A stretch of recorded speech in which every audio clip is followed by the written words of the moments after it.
پھر رسول اللہ صلی اللہ علیہ وسلم نے فرمایا مجھ پر اپنی رفاقت اور مال میں سب سے زیادہ صاحب احسان ابو بکر ہے، اور اگر میں اپنے رب کے علاوہ کسی اور کو خلیل بناتا تو ابو بکر کو خلیل بناتا، لیکن ان کے ساتھ اسلام کی اخوت و محبت کا تعلق ہے۔ مسجد میں کوئی دروازہ باقی نہ چھوڑا جائے بلکہ اسے لازماً بند کر دیا جائے سوائے ابو بکر کے دروازے کے۔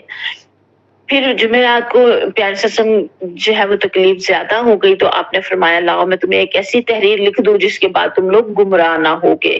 اس وقت گھر میں کئی آدمی تھے جن میں حضرت عمر فاروق علیہ السلام بھی تھے۔ انہوں نے کہا آپ سسم پر تکلیف کا غلبہ ہے اور تمہارے پاس قرآن ہے، بس اللہ کی یہ کتاب تمہارے لیے کافی ہے۔ اس پر گھر کے اندر موجود لوگوں میں اختلاف پڑ گیا، کوئی کہہ رہا تھا اللہ کے لاؤ رسول اللہ صلی اللہ علیہ وسلم تحریر لکھ دیں، اور کوئی وہی کہہ رہا تھا جو حضرت عمر فاروق کہہ رہے تھے۔ تو جب زیادہ شور اور شغب اور اختلاف ہوا تو پیارے سسم نے فرمایا میرے پاس سے اٹھ جاؤ۔ پھر اسی روز آپ صلی اللہ علیہ وسلم نے 3 باتوں کی وصیت فرمائی۔ ایک اس بات کی وصیت کہ یہود و نصارہ مشرکین کو جزیرۃ العرب سے نکال دینا، دوسرا اس بات کی وصیت کہ وفود کی اس طرح نوازش کرنا جس طرح آپ صلی اللہ علیہ وسلم کیا کرتے تھے، اور البتہ تیسری بات غالباً راوی بھول گئے اور کہتے ہیں کہ غالباً یہ تھی کہ کتاب و سنت کو مضبوطی سے پکڑے رہنا یا لشکر اسامہ کو روانہ کرنے کی وصیت تھی۔ تو پیارے نبی کریم صلی اللہ علیہ وسلم جو ہے وہ جمعرات تک جو ہے وہ 4 دن پہلے تک تمام نمازیں خود ہی پڑھایا کرتے تھے۔ اس روز بھی مغرب کی نماز آپ سے سن نہیں پڑھائی اور اس میں سورہ المرسلات پڑھی، لیکن عشاء کے وقت مرض کا بوجھ جو ہے وہ اتنا بڑھ گیا، مرض زیادہ بڑھ گیا کہ مسجد میں جانے کی طاقت نہ رہی۔ حضرت عائشہ صدیقہ رضی اللہ عنہا کا بیان ہے کہ نبی کریم صلی اللہ علیہ وسلم نے دریافت فرمایا کہ کیا لوگوں نے نماز پڑھ لی؟ ہم نے کہا نہیں یا رسول اللہ صلی اللہ علیہ وسلم، سب آپ کا انتظار کر رہے ہیں۔ آپ نے فرمایا میرے لیے لگن میں پانی رکھو، ہم نے ایسا ہی کیا۔ آپ صلی اللہ علیہ وسلم نے غسل فرمایا، اس کے بعد اٹھنا چاہا لیکن آپ صلی اللہ علیہ وسلم پر غشی طاری ہو گئی۔ پھر افاقہ ہوا تو آپ نے دریافت فرمایا کیا لوگوں نے نماز پڑھ لی؟ ہم نے کہا نہیں یا رسول اللہ، سب آپ کا انتظار کر رہے ہیں۔ اس کے بعد دوبارہ پھر سہ بار وہی بات پیش آئی جو پہلے آج اٹھ چکی تھی۔ آپ نے غسل فرمایا، پھر اٹھنا چاہا تو پھر آپ پر غشی طاری ہو گئی۔ بالآخر آپ صلی اللہ علیہ وسلم نے حضرت ابوبکر صدیق رضی اللہ عنہ کو کہلوا بھیجا کہ وہ لوگوں کو نماز پڑھائے۔ چنانچہ ابوبکر رضی اللہ عنہ نے ان ایام میں جو ہے وہ نماز پڑھائی، اور پیارے قسم کی حیات مبارکہ میں ان کی پڑھائی نمازوں کی تعداد جو ہے وہ 17 ہے، 17 ہے یعنی کہ۔ اور حضرت عائشہ نے نبی کریم صلی اللہ علیہ وسلم سے 3 بار کہا کہ امامت کا کام حضرت ابوبکر صدیق کی بجائے کسی اور کو سونپ دیں۔ ان کا منشا یہ تھا کہ لوگ حضرت ابوبکر صدیق کے بارے میں بدشگون نہ ہوں، لیکن پیارے صاحب نے ہر بار انکار فرمایا اور فرمایا تم سب یوسف والیاں ہو، یعنی کہ جیسے یوسف علیہ السلام کی بات جو ہے وہ عورتوں نے عزیز مصر کی بیوی کو ملامت کی تھی نا، تو لیکن انہوں نے حضرت یوسف کو جب دیکھا تو اپنے انگلیاں کاٹ لی اور زبان سے کچھ اور کہہ رہی تھی اور دل میں کچھ ان کے اور تھا۔ تو یہاں پہ پیارے وسلم نے اس بات کی طرف اشارہ کیا کہ حضرت ابوبکر صدیق کہا جا رہا نا کہ وہ رقیق القلب ہے، لیکن آپ کے بعد جگہ ہوں گے، کھڑے ہوں گے تو قرات نہ کر سکیں گے یا سنا نہ سکیں گے، تو لیکن دل میں یہ بات تھی کہ اگر کچھ اور معاملہ ہو گیا تو بدشگونی کا نہ ان کے ساتھ جو ہے وہ جڑا جائے۔ تو انہوں نے پھر یہاں پہ پیارے وسلم نے اس طرح فرمایا۔ پھر ہفتہ اتوار کو پیارے وسلم نے طبیعت میں قدرے تخفیف محسوس کی، چنانچہ 2 آدمیوں کے درمیان چل کر ظہر کی نماز کے لیے تشریف لائے۔ اس وقت حضرت ابوبکر صدیق رضی اللہ عنہ صحابہ کرام کو نماز پڑھا رہے تھے، وہ آپ صلی اللہ علیہ وسلم کو دیکھ کر پیچھے ہٹنے لگے۔ آپ صلی اللہ علیہ وسلم نے اشارہ فرمایا پیچھے نہ ہٹیں، اور لانے والوں سے فرمایا کہ مجھے ان کے بازو میں بٹھا دو۔ چنانچہ آپ صلی اللہ علیہ وسلم کو حضرت ابوبکر صدیق رضی اللہ عنہ کی بائیں طرف بٹھا دیا گیا۔ اس کے بعد حضرت ابوبکر صدیق رضی اللہ تعالیٰ عنہ نے رسول اللہ صلی اللہ علیہ وسلم کی نماز کی ابتدا کی اور صحابہ کرام کو تکبیر سنائی، یعنی کہ انہوں نے نماز پڑھائی اور پیارے سے سمجھا وہ بیٹھ گیا۔ اب آپ دیکھیں کہ نماز آخری وقت تک بھی معاف نہیں ہے، آپ کسی بھی حالت میں اور کسی بھی کنڈیشن میں ہو۔ تو یہاں سیرت سے ہمیں یہ پتہ چلتا ہے کہ پیارے نبی کریم صلی اللہ علیہ وسلم نے نماز کی اہمیت لفظاً بھی بتائی اور عملاً بھی جو ہے وہ بتائی۔ آخری وقت تک اپنی امت کی نماز کی فکر اللہ کرے کہ میں اور آپ بھی اپنی نمازوں کی فکر کرنے والے بن جائیں، اور ہمارے بچے اور ہماری نسلیں بھی نمازوں کی پابندی کرنے والے بن جائیں۔ پھر پیارے نبی کریم صلی اللہ علیہ وسلم نے وفات سے 1 دن پہلے اتوار کو پیارے صلی اللہ علیہ وسلم نے تمام غلاموں کو آزاد فرما دیا۔ آپ کے پاس 7 دینار تھے، انہیں صدقہ کر دیا، اپنے ہتھیار مسلمانوں کو حبا فرما دیے۔ رات میں چراغ جلانے کے لیے حضرت عائشہ صدیقہ رضی اللہ عنہا نے تیل پڑوسن سے ادھار لیا۔ آپ صلی اللہ علیہ وسلم کی زرہ ایک یہودی کے پاس 30 سا یعنی کہ کوئی 75 کلو جو کے عوض رہن رکھی ہوئی تھی، یعنی کہ یہ بلا قرض تھا آپ صلی اللہ علیہ وسلم کے اوپر۔ اور جو ہے وہ لیکن جو ہے وہ تلواریں وہاں پہ موجود تھیں، اپنے ہتھیار جو ہے وہ مسلمانوں کو توفتاً دے دیے، اور آخری وقت تک جو ہے وہ امت کی فکر اور امت کے لیے سارے احکامات، اور پھر دوشنبہ کے روز مسلمان نماز فجر میں مصروف تھے۔ حضرت بکر صدیق رضی اللہ عنہ امامت فرما رہے تھے کہ پیارے سے سب نے حضرت عائشہ صدیقہ رضی اللہ کے حجرے کا پردہ اٹھایا اور صحابہ کرام پر جو صفے باندھے نماز میں مصروف تھے نظر ڈالی، پھر تبسم فرمایا۔ ادھر ابوبکر رضی اللہ عنہ اپنی ایڑ کے بل پیچھے ہٹے کے صف میں جا ملے، انہوں نے سمجھا کہ شاید پیارے سے ہم تشریف لانا چاہتے ہیں، اور مسلمان بھی وہ بھی ان کی خواہش بھی تھی، لیکن پیارے سے کو ہوا کہ یہ کہیں ان کی یعنی کہ وہ اس میں نہ پڑ جائیں اس چیز میں۔ پیارے سے نے اپنے ہاتھ سے اشارہ فرمایا کہ اپنی نماز پوری کر لو، یعنی کہ نماز پھر توڑ کے مزاج کرسی نہ کرنے لگ پڑے، تو پھر کہا کہ اپنی نماز پوری کر لو، پھر حجرے کے اندر تشریف لے گئے اور پردہ گرا لیا۔ اس کے بعد رسول اللہ صلی اللہ علیہ وسلم پر کسی دوسری نماز کا وقت نہیں آیا۔ دن چڑھے چاش کے وقت آپ صلی اللہ علیہ وسلم نے اپنی صاحبزادی حضرت فاطمہ رضی اللہ عنہا کو بلایا اور ان کے کچھ سرگوشی کی تو وہ رونے لگی، پھر آپ صلی اللہ علیہ وسلم نے انہیں بلایا اور کچھ سرگوشی کی تو وہ ہنسنے لگی، اور بعد میں جب حضرت عائشہ رضی اللہ عنہا کا بیان ہے کہ بعد میں جب ہمارے دریافت کرنے پر انہوں نے بتایا کہ پہلے پیارے نبی صلی اللہ علیہ وسلم نے مجھ سے سرگوشی کرتے ہوئے بتایا کہ آپ صلی اللہ علیہ وسلم اسی مرض میں وفات پا جائیں گے، اس لیے میں روئی۔ پھر آپ صلی اللہ علیہ وسلم نے مجھ سے سرگوشی کرتے ہوئے بتایا کہ آپ صلی اللہ علیہ وسلم کے اہل و عیال میں سب سے پہلے میں آپ صلی اللہ علیہ وسلم کے پیچھے جاؤں گی، اس پر میں ہنسی۔ اور حضرت فاطمہ الزہرا رضی اللہ عنہا جو ہیں وہ پیارے نبی کریم صلی اللہ علیہ وسلم کے وصال کے 6 ماہ بعد جو ہیں انہوں نے بھی جو ہے وہ وفات پائی۔ نبی کریم صلی اللہ علیہ وسلم نے حضرت فاطمہ کو یہ بشارت بھی دی کہ آپ صلی اللہ علیہ وسلم آپ رضی اللہ تعالیٰ عنہ ساری خواتین عالم کی سیدہ سردار ہیں۔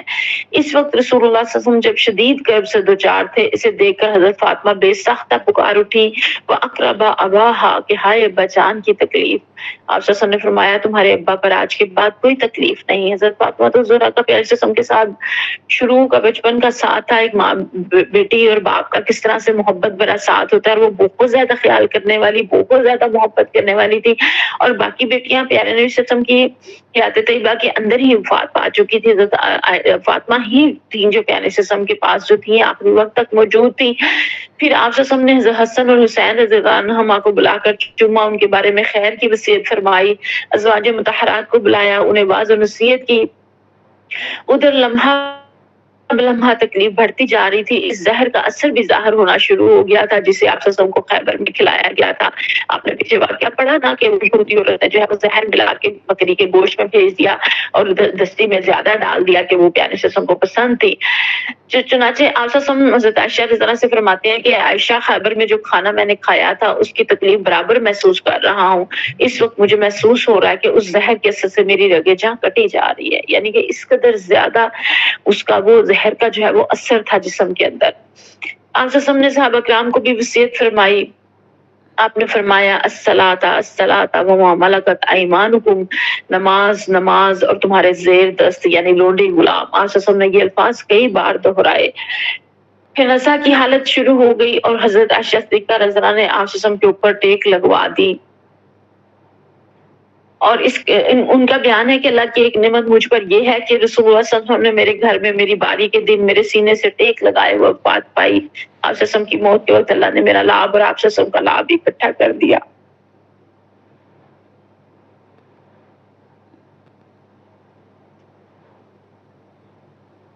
سیرت پڑھتے ہوئے یہ ایک مشکل مرحلہ ہے، اس کا آخری چیپٹر پڑھنا، ہم نے سیرت کی بہت ساری کتابیں پڑھی ہیں فلمیں، لیکن اس کا آخری حصہ کبھی نہیں پڑھا۔ لکھتے ہوئے بھی بہت تکلیف رہی اور پھر پتہ نہیں کیسے اس کو لکھا۔ اللہ تعالیٰ ہمیں اپنے پیارے نبی کریم صلی اللہ علیہ وسلم سے سچی محبت عطا فرمائے، عمل کی توفیق عطا فرمائے، اور اس میں سے اللہ تعالیٰ ہمیں اپنی فکر آخرت عطا فرمائے۔ ہوا یہ کہ عبد الرحمن بن ابی بکر آپ صلی اللہ علیہ وسلم کے پاس تشریف لائے، ان کے ہاتھ میں مسواک تھی اور رسول اللہ صلی اللہ علیہ وسلم نے اسے ٹیک لگائے ہوئے تھے۔ میں نے دیکھا کہ آپ صلی اللہ علیہ وسلم مسواک کی طرف دیکھ رہے ہیں، میں سمجھ گئی کہ آپ صلی اللہ علیہ وسلم مسواک چاہتے ہیں۔ میں نے پوچھا آپ صلی اللہ علیہ وسلم کے لیے لے لوں؟ آپ نے سر سے اشارہ فرمایا. میں نے وہ مسواک لے لی تو وہ آپ صلی اللہ علیہ وسلم کو ذرا سخت محسوس ہوئی. پھر حضرت عائشہ نے فرمایا کہ کیا میں اس کو نرم کر دوں؟ تو آپ صلی اللہ علیہ وسلم نے سر کے اشارے سے فرمایا ہاں. میں نے مسواک نرم کر دی. آپ صلی اللہ علیہ وسلم نے نہایت اچھی طرح مسواک کی. آپ صلی اللہ علیہ وسلم کے سامنے کٹورے میں پانی تھا. آپ صلی اللہ علیہ وسلم پانی میں دونوں ہاتھ ڈال کر چہرہ پوچھتے جاتے اور فرماتے جاتے کہ لا الہ الا اللہ، اللہ کے سوا کوئی معبود نہیں، موت کے لیے سختیاں ہیں. مسواک سے فارغ ہوتے ہی آپ صلی اللہ علیہ وسلم نے ہاتھ یا انگلی اٹھائی، نگاہ چھت کی طرف بلند کی اور دونوں ہونٹوں پر کچھ حرکت ہوئی. حضرت عائشہ صدیقہ رضی اللہ عنہا نے کان لگایا تو آپ صلی اللہ علیہ وسلم فرما رہے تھے ان انبیاء، صدیقین، شہداء اور صالحین کے ہمراہ جنہیں تو نے انعام سے نوازا، اے اللہ مجھے بخش دے، مجھ پر رحم کر اور مجھے رفیق اعلیٰ میں پہنچا دے. اے اللہ رفیق اعلیٰ. آخری فقرہ 3 بار دہرایا. اسی وقت ہاتھ جھک گیا اور آپ صلی اللہ علیہ وسلم رفیق اعلیٰ سے جا ملے.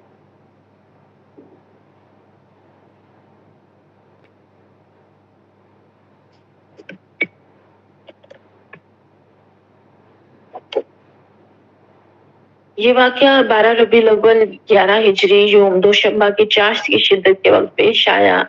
اس وقت نبی کریم صلی اللہ علیہ وسلم کی عمر مبارک 63 سال 4 دن ہو چکی تھی. اس حادثے کی خبر فوراً پھیل گئی. اہل مدینہ پر کوہ غم ٹوٹ پڑا. حضرت انس رضی اللہ عنہ کا بیان ہے کہ جس دن رسول اللہ صلی اللہ علیہ وسلم ہمارے تشریف لائے اس سے بہتر اور تابناک دن میں نے کبھی نہیں دیکھا، اور جس دن رسول اللہ صلی اللہ علیہ وسلم نے وفات پائی اس سے زیادہ کبھی اور تاریخ دن میں نے کبھی نہیں دیکھا. آپ صلی اللہ علیہ وسلم کی وفات پر حضرت فاطمہ رضی اللہ عنہا نے فرط غم سے فرمایا ہائے ابا جان جنہوں نے پروردگار کی پکار پر لبیک کہا، ہائے ابا جان جن کا ٹھکانہ جنت الفردوس ہے، ہائے ابا جان ہم جبرائیل علیہ السلام کو آپ کی موت کی خبر دیتے ہیں. صحابہ کرام کے اوپر تو غم کا پہاڑ ٹوٹ پڑا. عمر فاروق نے جب یہ سنا تو شدت غم سے ان کی حالت ایسی ہو گئی کہ انہوں نے کہا کہ کوئی نام بھی نہ لے کہ پیارے نبی کے وفات پا گیا. ایسا نہیں ہوا. وہ موسیٰ بن عمران علیہ السلام کی طرح تشریف لے گئے ہیں، واپس جو ہے وہ آئیں گے.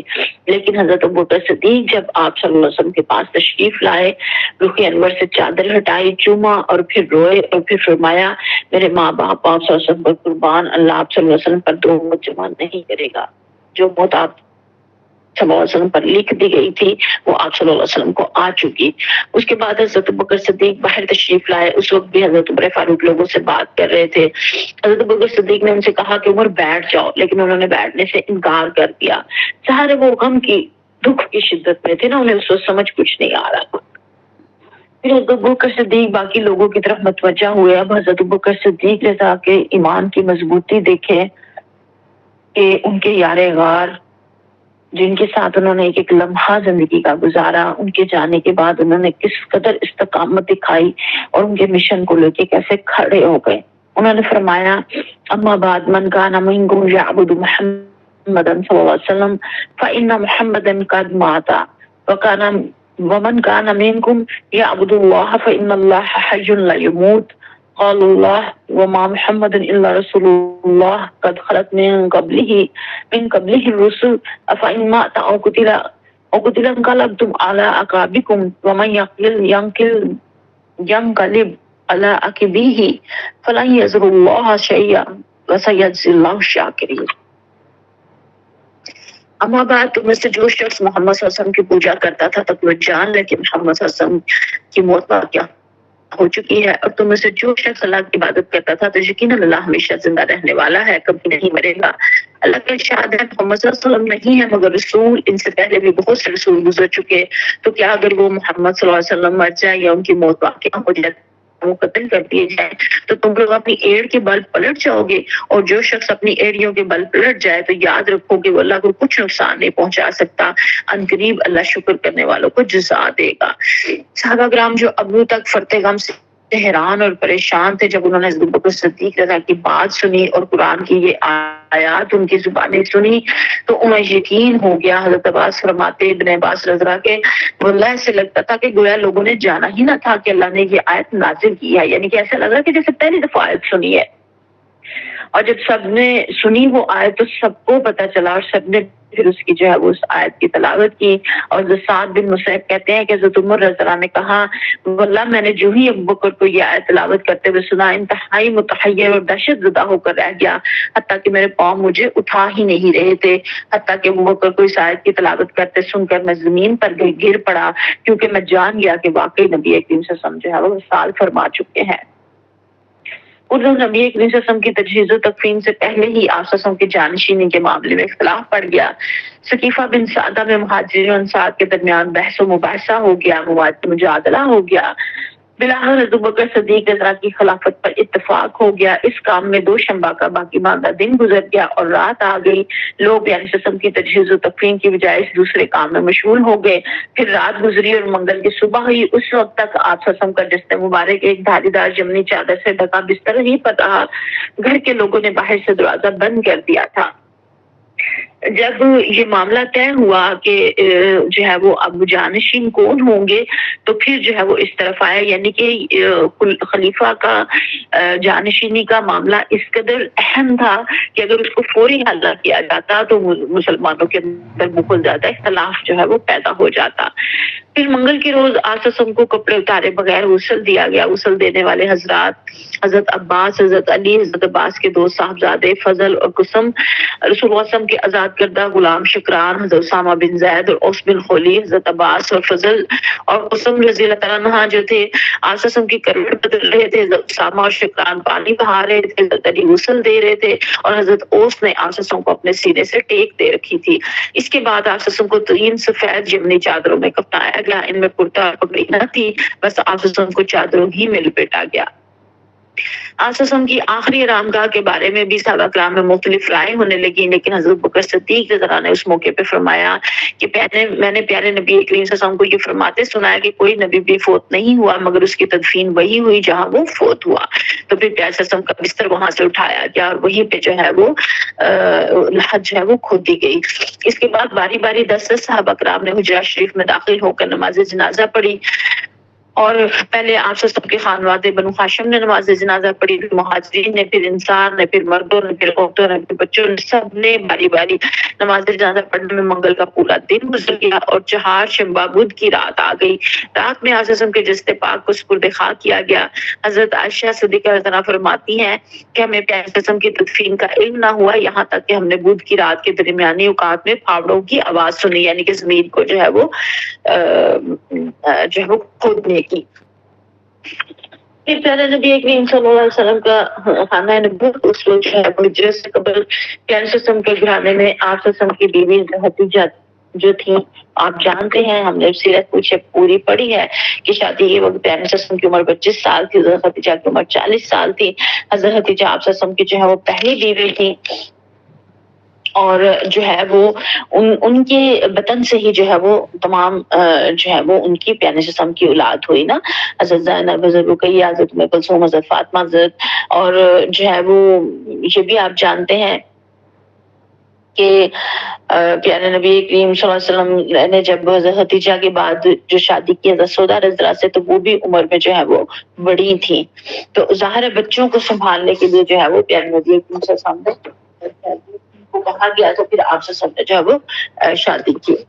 اور پھر مختلف جو ہے وہ خواتین سے پیارے وسلم نے عقد فرمایا امہات المومنین سے، جن کی تعداد 11 تھی، جن میں سے 9 عورتیں آپ وسلم کی رحلت کے وقت حیات تھیں اور 2 عورتیں آپ وسلم کی زندگی میں وفات پا چکی تھی، یعنی حضرت خدیجہ الکبریٰ ام المساکین، حضرت زینب بنت خزیمہ رضی اللہ عنہما. تو باقی جو ہے وہ آپ جانتے ہیں کہ پیارے وسلم کے وصال کے وقت جو ہے وہ زندہ تھی. حضرت سودا بنت زامہ اور ان سے پیارے وسلم نے حضرت خدیجہ کی وفات کے چند دن بعد نبوت کے 10ویں سال ماہ شوال میں شادی کی. آپ وسلم سے پہلے حضرت سودا اپنے چچا زاد بھائی کے عقد میں تھی اور وہ انتقال کر گئے اور وہ بیوہ ہو گئیں، تو پھر پیارے وسلم سے ان کی جو ہے وہ شادی ہوئی. حضرت عائشہ صدیقہ بنت ابی بکر پیارے وسلم کی نبوت کے 11ویں برس ماہ شوال میں ان کے ساتھ جو ہے وہ شادی ہوئی اور رخصتی وہاں پہ مدینہ منورہ میں. حضرت حفصہ بنت عمر بن خطاب رضا ان کے شوہر جو تھے وہ پہلے بدر اور احد کے درمیانی عرصے میں رحلت کر گئے تھے، وہ بھی بیوہ ہو گئی تھی، تو پیارے وسلم نے پھر ان سے جو ہے وہ شادی کی. اور یہ مختلف شادیاں جو ہیں مختلف وجوہات کی بنا پہ ہوئیں. حضرت زینب بنت خزیمہ سے بھی جو شادی ہوئی، اور پھر اس کے بعد حضرت ام سلمہ بنت ہند کے جو ان سے ہوئی، ان کے بھی شوہر کا انتقال ہو گیا تھا، اور بعد میں پیارے وسلم نے ان سے جو ہے وہ شادی کی۔ زینب بنت جہش جو تھی وہ پیارے وسلم کی پھوپھی کی صاحبزادی تھی، اور ان کی شادی پہلے حضرت زید بن حارثہ سے ہوئی تھی۔ اور آپ جانتے ہیں کہ عرب میں رسم تھی کہ منہ بولے بیٹے کو سگا بیٹا سمجھا جاتا تھا، تو اس رسم کو ختم کرنے کے لیے جو ہے وہ پہلے بتایا گیا کہ منہ بولے بیٹے جو ہے وہ اصلی حقیقی بیٹے نہیں ہیں، اور پھر اس کی یعنی کہ بہو سے جو ہے وہ بہت برا سمجھا جاتا تھا شادی کرنا، تو اللہ تعالیٰ نے اس رسم کو توڑا کہ یہ حقیقی بیٹے نہیں ہیں اور اس طرح سے یہ بہو نہیں بنتی ہے، تو وہ شادی پیارے رسم کی اللہ تعالیٰ نے خود کروائی۔ پھر جویریہ بنت حارث رضی اللہ عنہا جو ہے یہ بنو مستلق کے قیدیوں میں لائی گئی تھی، اور پھر پیارے وسلم نے ان کو آزاد کیا اور پھر ان کے ساتھ جو ہے وہ شادی کی۔ حضرت ام حبیبہ رضی اللہ جو تھی ان کے ساتھ جو ہے وہ اسی طرح جو ہے وہ پیارے وسلم نے شادی کی، اور حضرت انہوں نے جو ہے نجاشی نے پیغام بھجوایا اور ان کی جو ہے وہ شادی ہوئی۔ حضرت صفیہ بنت حی بن اخطب، حضرت میمونہ بنت حارث جو ہے، اور یہ ان ازواج کا یہاں پہ ذکر انہوں نے کیا ہے، اور پھر وجہ بھی بتائی ہے کہ کس وجہ سے کن کن کے ساتھ جو ہے وہ اللہ تعالیٰ نے شادی کروائی۔ اور اس کو ہم ایک علیحدہ سے بھی، جیسے میں نے پہلے بھی کورس کے بالکل آغاز میں بتایا کہ انشاءاللہ تعالیٰ اس کے اوپر ہم ایک جو ہے وہ شارٹ کورس کریں گے امہات المومنین کے اوپر ایک ماہ کا، کہ جس میں ہم ان کی تفصیلات جو ہے وہ انشاءاللہ تعالیٰ پڑھیں گے۔ اب یہ جو 11 بیویاں ہیں پیارے وسلم کی صحبت اور رفاقت میں رہی، ان میں سے 2 بیویوں یعنی حضرت خدیجہ حضرت زینب ام المساکین کی وفات آپ وسلم کی زندگی میں ہوئی، اور 9 بیویوں کی آپ کی وصال کے بعد۔ اور یہاں پہ جو ہے وہ ہمیں پتہ چلتا ہے کہ پیارے وسلم جب بھرپور جوانی کی ایج میں تھے اور 25 سال کی عمر کے تھے، تو لیکن اس وقت انہوں نے اپنے سے بڑی عمر کی جو ہے وہ خاتون حضرت خدیجہ جو ہے وہ شادی کی۔ حضرت سودا بھی جو ہے وہ بڑی عمر کی تھی، تو اس طرح کوئی اعتراض یہ نہیں کر سکتا کہ پیارے نبی کریم صلی اللہ علیہ وسلم جب اس ایج سے گزر گئے اور بڑھاپے کی دہلیز پہ پہنچ گئے، تو پیارے وسلم کو کوئی اس قدر زیادہ ضرورت پیش آئی کہ آپ نے شادیاں کی، ایسا نہیں ہے۔ یہ جو بھی اس کے اوپر اعتراض اٹھاتا ہے یہ اعتراض برائے اعتراض ہے۔ اب یہ شادیاں اللہ تعالیٰ نے خود کروائیں، کیونکہ خواتین کے اندر ایک کام بھرپور جو ہے وہ پہنچنا تھا، دعوت کا اور نبوت کا پیغام پہنچنا تھا، تو پیارے وسلم کے اللہ تعالیٰ نے مختلف جو ہے وہ شادیاں جو اللہ تعالیٰ نے خود کروائیں بھی اور اس حکمت کے ساتھ بھی ہوئی، جیسے عائشہ حضرت حفصہ جو ہے وہ حضرت بکر صدیق رضی اللہ، حضرت عمر فاروق رضی اللہ کے جو ہے وہ بیٹیاں تھیں، تو ان کے ساتھ رشتہ مساہرت قائم ہو گیا، مزید رشتہ مضبوط ہو گیا۔ پھر عثمان جو ہے ان کے پیدر پہ اپنی 2 صاحبزادیاں حضرت رقیہ اور حضرت ام کلثوم جو ہے وہ باری باری ان کے جو ہے وہ عقد میں گئی ہیں، ایک وفات پا گئی تو پھر دوسری کی شادی ان سے پیارے وسلم نے فرمائی، اور ہم نے حدیث مبارکہ بھی پڑھی کہ پیارے وسلم نے فرمایا اگر میری اور بیٹی ہوتی تو وہ بھی میں جو ہے وہ عثمان کے عقد میں دے دیتا رضی اللہ تعالیٰ عنہ۔ اور حضرت علی کے ساتھ جو ہے وہ فاطمہ کی شادی جو آپ کو پتہ ہے کہ ان کے ساتھ بھی پھر جو ہے وہ مزید رشتہ جو ہے مضبوط ہوا۔ عرب میں رشتہ مساہرت جو ہوتا تھا نا، جو داماد ہوتا تھا اس کا بڑا احترام ہوتا تھا، اور داماد سے جنگ کرنا، لڑائی کرنا بڑے شرم اور عار کی بات سمجھا جاتا تھا۔ اس دستور کو سامنے رکھ کے پیارے وسلم نے جو ہے وہ چند شادیاں کی، اور ان اقدام سے یہ ہوا کہ قبائل کا، مختلف افراد کا اسلام دشمنی کا زور ٹوٹ گیا اور بغض و نفرت کی چنگاریاں بجھ گئیں۔ جیسے کہ حضرت ام سلمہ رضی اللہ عنہا قبیلہ بنی مخزوم سے تعلق رکھتی تھی، جو ابو جہل اور خالد بن ولید کا قبیلہ تھا۔ جب ان کی شادی ہو گئی تو خالد بن ولید میں وہ سختی نہ رہی جس کا مظاہرہ وہ احد میں کر چکے تھے، بلکہ تھوڑے عرصے بعد پھر انہوں نے اپنی خوشی اور مرضی سے اسلام بھی قبول کر لیا۔ اسی طرح جب آپ صلی اللہ علیہ وسلم نے ابو سفیان کی صاحبزادی حضرت ام حبیبہ رضی اللہ سے شادی کی تو پھر ابو سفیان کبھی آپ کے مد مقابل نہ آیا۔ جب حضرت جویریہ رضی اللہ، حضرت صفیہ رضی اللہ آپ کی زوجیت میں آئی تو قبیلہ بنی مستلق اور قبیلہ بنی نذیر نے محاذرائی چھوڑ دی۔ حضور صلی اللہ علیہ وسلم کے عقد میں ان دونوں بیویوں کے آنے کے بعد تاریخ میں ان کے قبیلوں کی کسی شورش اور جنگی کا تگودو کا کوئی سراغ نہیں ملتا، بلکہ حضرت جویریہ کے بارے میں آتا ہے وہ اپنی قوم کے لیے ساری عورتوں سے زیادہ بابرکت ثابت ہوئی، کیونکہ جب پیارے وسلم سے ان کی شادی ہو گئی تو صحابہ کرام نے ان کے 100 گھرانوں کو جو قید میں تھے آزاد کر دیا اور کہا کہ یہ لوگ رسول اللہ صلی اللہ علیہ وسلم کے سسرالی ہیں اور ان کے دلوں پر جو اس احسان کا اثر ہوا ہوگا ظاہر ہے انہوں نے پھر اسلام قبول کر لیا۔ اور پھر اسی طرح یہ لوگ آپ جانتے ہیں کہ تہذیب اور تمدن اور غیر مہذب ایک قوم تھی اور تربیت کی ضرورت تھی، اور یہ سارا کچھ خواتین کا اتنا بڑا ایک جو ہے وہ آبادی تھی جو خواتین ہی ان میں جو ہے وہ کام کر سکتی تھی۔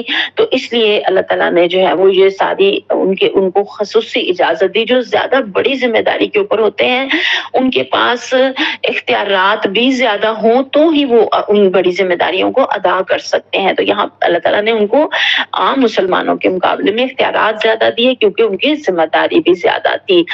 اور صحابیات نے پھر تعلیم و تربیت اور تزکیہ نفس اور احکام شریعت جو ہے وہ سکھلائے اور عورتوں کے اندر تبلیغ کی مہم کی، اور زیادہ تر ہم دیکھتے ہیں کہ حضرت عائشہ صدیقہ رضی اللہ عنہا جو جن سے زیادہ حدیث مروی ہیں خواتین میں، انہوں نے پیارے قسم کے اقوال اور افعال جو ہے وہ روایت کیے اور جو ہے وہ امت تک پہنچایا دین کو، اور ان کی خان کی زندگی کو بہت سارے مسائل ایسے ہیں جو ہمیں ان کے ذریعے سے پتہ چلے ہیں، ہمیں نہ پتہ چلتا تو ہم لوگ الجھن میں پڑے رہتے اور ٹامک ٹوئیاں مارتے رہتے، ہمیں سیدھا راستہ نہ مل پاتا۔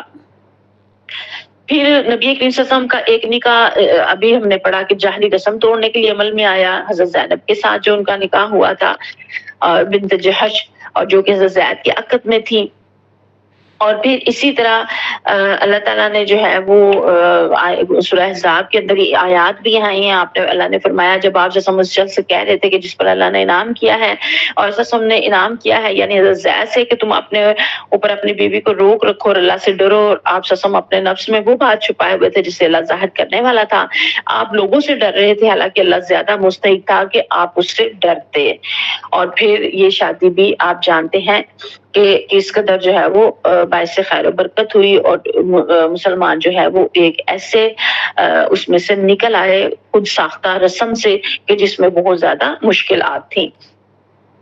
پھر ہم نے جو ہے وہ حدیبیہ صلح حدیبیہ کے مقام پہ پڑھا نا کہ پیارے نبی کریم صلی اللہ علیہ وسلم نے جب جو ہے وہ حکم دیا کہ جو ہے وہ اپنے بال کٹوا لیے جائیں اور سر منڈوا لیا جائے اور قربانی کر دی جائے، تو صحابہ کرام اس وقت اتنی دکھ اور شدت میں تھے کہ انہیں نہیں جو ہے فوری وہ ہلے اپنی جگہ سے اور فوری سمجھ نہیں آئی، لیکن جب حضرت ام سلمہ رضی اللہ عنہا نے آپ صلی اللہ علیہ وسلم کو مشورہ دیا آپ صلی اللہ علیہ وسلم اٹھ کر خود اپنا جانور ذبح کریں، تو جب آپ نے کیا تو سارے صحابہ کرام فوراً لپک کر جو ہے وہ کرنے لگ پڑے۔ اور پھر یہ سارے امہات المومنین کے ذریعے سے امت کو جو ہے وہ سہولت اور آسانیاں ساری جو ہے وہ ہمیں ملی، اور امہات المومنین کے ساتھ پیارے صلی اللہ علیہ وسلم کی رہائش نہایت شریفانہ، باعزت، بلند پایا اور عمدہ انداز کی تھی۔ ازواج مطہرات میں شرف، قناعت، صبر، تواضع، خدمت اور ازدواجی حقوق کی نگہداشت بہت زیادہ بدرجہ اتم جو ہے وہ موجود تھی۔ اور پھر پیارے نبی کریم صلی اللہ علیہ وسلم کے اخلاق و اوصاف کے اوپر جو ہے وہ اس کتاب کا اختتام کیا گیا ہے کہ پیارے نبی کریم صلی اللہ علیہ وسلم ایسے جمال خلق اور کمال خلق سے متصف تھے کہ جو بیان سے باہر ہیں، اور پیارے صلی اللہ علیہ وسلم کا حلیہ مبارک بھی بہت زیادہ جو ہے وہ خوبصورت تھا۔ صحابہ کرام اور صحابیات نے اس کو بیان کیا ہے۔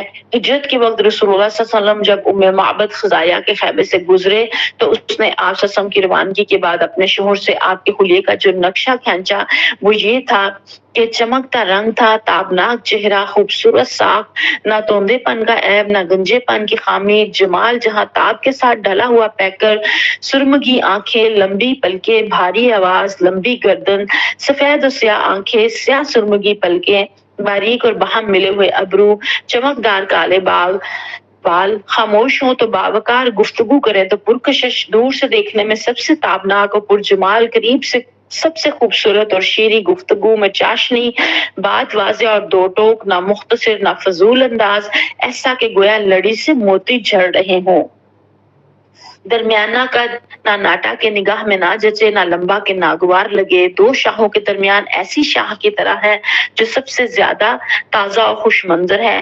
رفقا آپ کے گرد خلقہ بنائے ہوئے کچھ فرمائیں تو توجہ سے سنتے ہیں، کوئی حکم دے تو لپک کر بجا لاتے ہیں، مطاع مکرم، نہ تشنو نہ لغو۔ اچھا یہ اردو میں ایسے ہمیں الفاظ لگ رہے ہیں، عربی میں اس سے بھی زیادہ فصیح، بلیغ اور خوبصورت ہوں گے جو انہوں نے سارا اتنا پیارا اور خوبصورتی سے جو ہے وہ نقشہ کھینچا۔ اور یہ پیارے سسم اس وقت سفر سے ہجرت میں جب گزر رہے تھے تو ان کے خیمے میں ٹھہرے تھے نا، تو ان کا جب شوہر آیا تو انہوں نے جب دیکھا کہ دودھ اتنا زیادہ برتنوں میں بھرا ہوا یہ سارا، تو پھر انہوں نے پوچھا، تو پھر انہوں نے یہ سارا حلیہ پیارے سسم کا بتایا کہ ایسے جو وہ تھے وہ میرے یہاں پہ آئے اور ٹھہرے، وہ سارا بتایا۔ پھر حضرت عمر فاروق، حضرت علی رضی اللہ بھی آپ سسم کا جو ہے وہ حلیہ مبارک بہت خوبصورت بتاتے ہیں کہ آپ سسم نہ لمبے تڑیے تھے، نہ ناٹے کھوٹے، لوگوں کے حساب سے درمیانہ قد کے تھے، بال نہ زیادہ گھنگرالے تھے، نہ بالکل کھڑے کھڑے، بلکہ دونوں کے بیچ بیچ کیفیت تھی۔ رخسار بہت زیادہ پرگوش نہ تھے، تھوڑی جو تھی وہ چھوٹی اور پیشانی پس، چہرہ کسی قدر گلائی لیے ہوئے تھا، رنگ گورا گلابی، آنکھیں سرخی مائل، پلکیں لمبی، جوڑوں اور مونڈوں کی ہڈیاں بڑی بڑی، سینے پر ناک تک بالوں کی ہلکی سی لکیر، باقی جسم بال سے خالی، ہاتھ اور پاؤں کی انگلیوں پر پرگوشت، چلتے تو قدرے جھٹکے سے پاؤں اٹھاتے اور یوں چلتے گویا کسی ڈھلوان پر چل رہے ہیں، جب کسی طرف توجہ فرماتے تو پورے وجود کے ساتھ متوجہ ہوتے۔ دونوں کندھوں کے درمیان مہر نبوت تھی۔ آپ سسم سارے انبیاء کے خاتم تھے، سب سے زیادہ سخی دست اور سب سے بڑھ کر جرأت مند، سب سے زیادہ صادق اللہجہ اور سب سے بڑھ کر عہد و پیمان کے وفا کرنے والے تھے، نرم طبیعت تھے، سب سے شریف ساتھی، جو آپ سسم کو اچانک دیکھتا ہیبت زدہ ہو جاتا، جو جان پہچان کے ساتھ ملتا محبوب رکھتا۔ آپ سسم کا وصف بیان کرنے والا بھی یہی کہہ سکتا ہے کہ میں نے آپ صلی اللہ علیہ وسلم سے پہلے اور آپ صلی اللہ علیہ وسلم کے بعد آپ جیسا نہیں دیکھا۔ صحابہ کرام کی اتنی محبت تھی اور وہ اتنا غور سے پیارے سسم کو جو ہے وہ دیکھتے تھے، اور ایک ایک چیز تک انہوں نے بیان کی ہے نا۔ سیرت کی بہت ساری کتابیں جو ہیں وہ صرف پیارے نبی کریم صلی اللہ علیہ وسلم کے حلیہ مبارک کے اوپر ہی جو ہے وہ لکھی ہوئی ہیں۔ اور حضرت کعب بن مالک کا بیان ہے کہ جب آپ سسم خوش ہوتے تو چہرہ دمک اٹھتا، گویا چاند کا ایک ٹکڑا ہے۔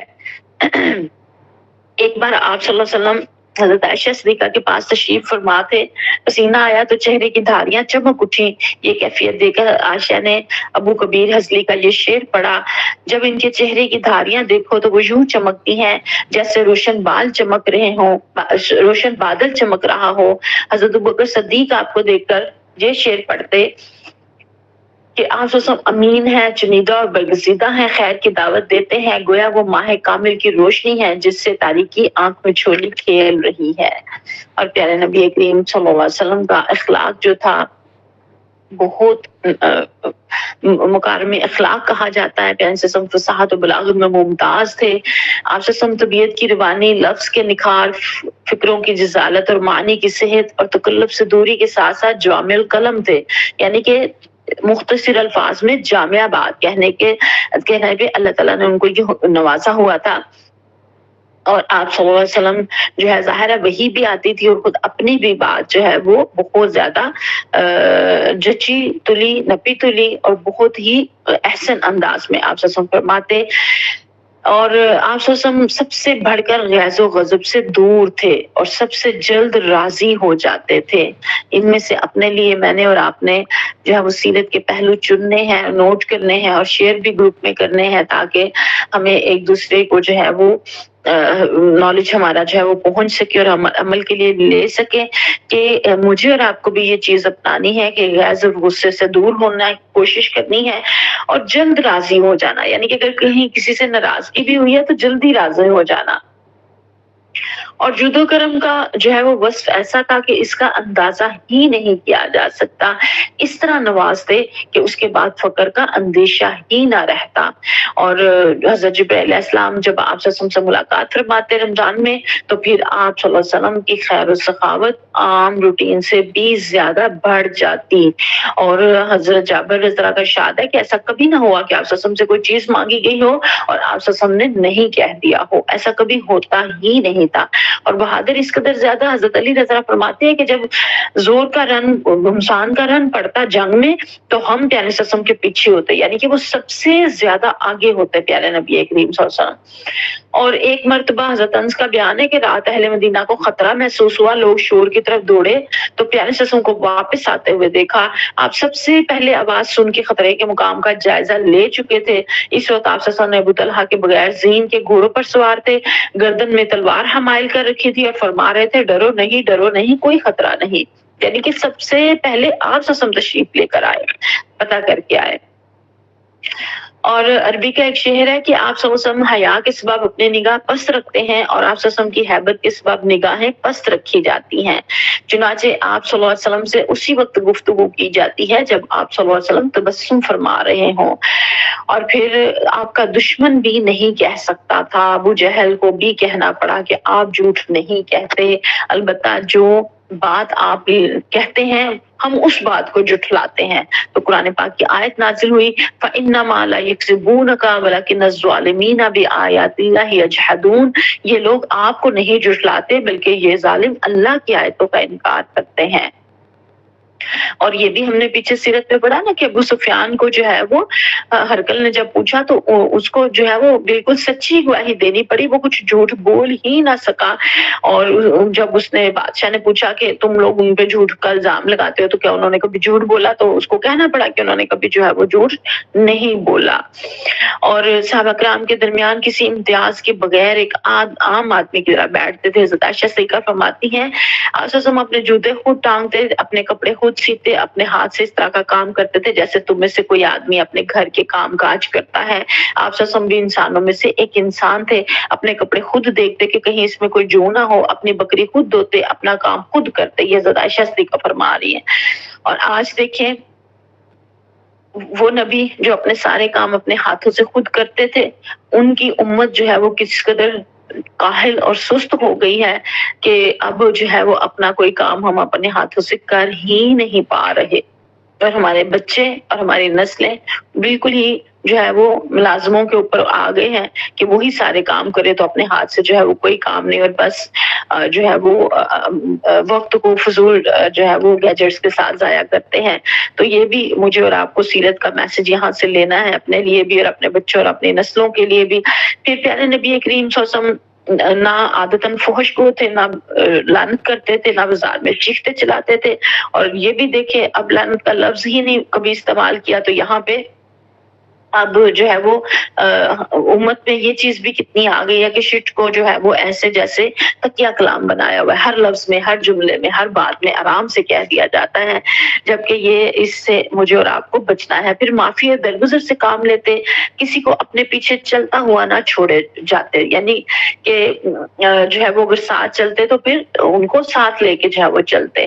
اور پھر ایک دفعہ جب پیارے نبی کریم صلی اللہ علیہ وسلم سفر میں تھے تو بکری کاٹنے پکانے کا مشورہ ہوا. ایک نے کہا میں ذبح کرنا میرے ذمے، دوسرے نے کہا کھال اتارنا میرے ذمے، تیسرے نے کہا پکانا میرے ذمے.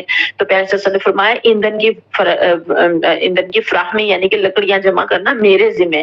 تو صحابہ کرام نے عرض کیا ہم آپ کا کام کر دیں گے. آپ نے فرمایا میں جانتا ہوں تم لوگ میرا کام کر دو گے، لیکن میں پسند نہیں کرتا کہ تم پر امتیاز حاصل کروں، کیونکہ اللہ اپنے بندے کی یہ حرکت ناپسند کرتا ہے کہ اپنے آپ کو اپنے رفقا میں ممتاز سمجھے. اس کے بعد آپ صلی اللہ علیہ وسلم نے اٹھ کر لکڑیاں جمع فرمائی. اور اسی طرح ہند بن ابی حالہ کی زبانی پیارے سے سم کے اور صاف سنیے، بہت لمبی ہے. ان کی جو انہوں نے بتائی ہے وہ کہتی ہیں کہ پیارے سے سم پہم غموں سے دو چار تھے، ہمیشہ غور و فکر فرماتے رہتے تھے. آپ سسم کے لیے راحت نہ تھی، بلا ضرورت نہ بولتے تھے، دیر تک خاموش رہتے تھے. اول اور آخر پوری بات منہ سے کرتے، یعنی صرف منہ کے کنارے سے نہ بولتے، جامعہ اور دو ٹوک کلمات کہتے جن میں نہ فضول گوئی ہوتی نہ کوتاہی، نرم ہوتے اور حقیر نہیں سمجھتے. نعمت معمولی بھی ہو تو اس کی تعظیم کرتے تھے، کسی چیز کی مذمت نہیں فرماتے تھے، کھانے کی برائی نہیں کرتے تھے، نہ تعریف حق کا کوئی نقصان پہنچتا تو حق کے لیے البتہ انتقام لیتے، اور پھر آپ کے غضب کو روکا نہ جا سکتا تھا. البتہ کشادہ دل تھے، اپنے نفس کے لیے کبھی غضبناک نہ ہوتے نہ انتقام لیتے. ہم نے فتح مکہ کے موقع پہ دیکھا پیارے سے ہم نے سب کو جو ہے وہ معاف فرما دیا. جب اشارہ فرماتے تو پوری ہتھیلی سے اشارہ فرماتے، اور تعجب کے وقت ہتھیلی پلٹ دے. جب غضبناک ہوتے تو رخ پھیر لیتے، اور جب خوش ہوتے تو نگاہ پست فرما لیتے. آسم کی بیشتر ہنسی تبسم کی صورت میں ہوتی، مسکراتے تو دانت اولوں کی طرح چمکتے. اور پھر لا یعنی بات سے زبان کو روکے رکھتے، ساتھیوں کو جوڑتے تھے توڑتے نہ تھے، ہر قوم کے معزز آدمی کی تکریم فرماتے تھے. اب آپ دیکھیں بڑوں کا ادب احترام اور چھوٹوں سے محبت شفقت یہ بھی مفقود ہوتا جا رہا ہے ہمارے یہاں سے. اور پھر لوگوں کے شر سے محتاط رہتے، ان کے بچاؤ کا اختیار فرماتے، لیکن اس کے لیے کسی سے بھی اپنی خندہ پیشانی سے ملنے سے رکتے نہیں۔ اصحاب کی خبرگیری کرتے، لوگوں کے حالات دریافت فرماتے اور افراد و تفرید سے دور رہتے تھے، معتدل تھے۔ اور جو ہے وہ پھر پیارے سے ہم اٹھتے بیٹھتے اللہ کا ذکر ضرور فرماتے، جگہ متعین نہ فرماتے، یعنی اپنے لیے کوئی امتیازی جگہ نہ مقرر کرتے۔ صحابہ کرام کے ساتھ مجلس میں جہاں جگہ ملتی بیٹھ جاتے۔ اگر کوئی اجنبی آدمی آتا نا اور اس سے پتہ نہ چلتا کہ پہلی دفعہ اس نے ملنا ہوتا تو وہ پہچان ہی نہیں پاتا تھا کہ ان سب میں جو بیٹھے ہوئے ان میں سے پیارے سے ہم کون سے ہیں۔ اور پھر آپ صلی اللہ علیہ وسلم کے چہرے پہ ہمیشہ بشاشت رہتی، سہل خو اور نرم پہلو تھے، جفا جو اور سخت خو نہ تھے، نہ چیختے چلاتے تھے، نہ عتاب فرماتے تھے، نہ بہت تعریف کرتے تھے، جس چیز کی خواہش نہ ہوتی اس سے تغافل برتتے۔ آپ صلی اللہ علیہ وسلم سے مایوسی نہیں ہوتی تھی۔ آپ صلی اللہ علیہ وسلم نے 3 باتوں سے اپنے نفس کو محفوظ رکھا، اس کو نوٹ کر لیجئے، ہائی لائٹ کر لیجئے۔ کن 3 چیزوں سے بچا کے رکھنا ہے خود کو؟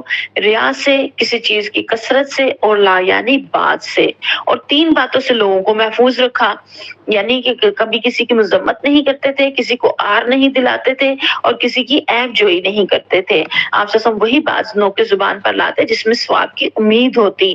جب آپ صلی اللہ علیہ وسلم تکلم فرماتے تو آپ صلی اللہ علیہ وسلم کے ہمنشین یوں سر جھکائے سنتے گویا سروں پر پرندے بیٹھے ہیں، اور جب آپ صلی اللہ علیہ وسلم خاموش ہوتے تو لوگ گفتگو کرتے، لوگ آپ صلی اللہ علیہ وسلم کے پاس گپ بازی نہ کرتے۔ آپ صلی اللہ علیہ وسلم کے پاس جو کوئی بولتا سب اس کے لیے خاموش رہتے، یہاں تک کہ وہ اپنی بات پوری کر لیتا۔ ان کی بات وہی ہوتی جو ان کا پہلا شخص کہتا۔ جب لوگ ہنستے تو پیارے سے ہم بھی ہنستے، اور جو لوگ تعجب کرتے تو آپ بھی تعجب کرتے، اور اگر کوئی درست کلامی سے پیش آتا تو آپ سے صبر کرتے اور فرماتے جب تم لوگ حاجت مند کو دیکھو تو اپنی حاجت کی طلب میں اسے سامان ضرورت سے زیادہ نواز دو، اپنے احسان کا بدلہ دینے والے کے سوا کسی سے ثنا کے طالب نہ ہوتے۔ یعنی کہ جس کے اوپر احسان کرتے اس کے بدلے میں یہ نہ چاہتے کہ وہ کوئی جو ہے وہ تعریف کرے یا وہ کوئی شکریہ ادا کرے یا اس طرح سے۔ تو حضرت خواجہ بن زید رضی اللہ کا بیان ہے کہ نبی کے ساتھ اپنی مجلس میں سب سے زیادہ باوقار ہوتے، اپنے پاؤں وغیرہ نہ پھیلاتے، بہت زیادہ خاموش رہتے، بلا ضرورت نہ بولتے، جو شخص نامناسب بات بولتا اس سے رخ پھیر لیتے۔ آساسم کی ہنسی مسکراہٹ تھی، کلام دو ٹوک، نہ فضول نہ کوتا۔